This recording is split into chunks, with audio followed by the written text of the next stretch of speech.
historia de una amapola que escapó de entre los trigos.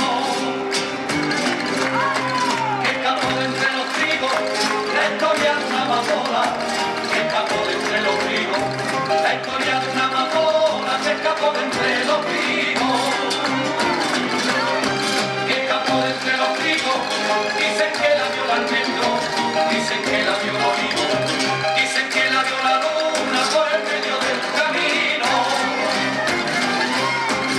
Y el lunes por la mañana el celestial dice que bajo del cielo con la virgen Rocío acariciando su pelo.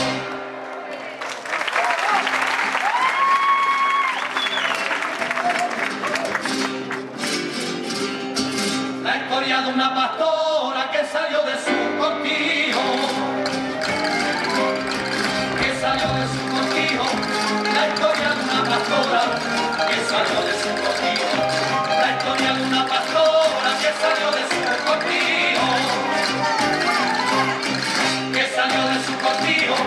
Dicen que vio la amapola que escapó de entre los trigos.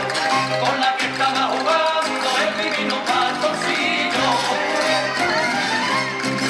Y al destaparle la cara con la luz de la aurora, dice que gritó en frío. Tenemos una pastora que es la Virgen de Rocío.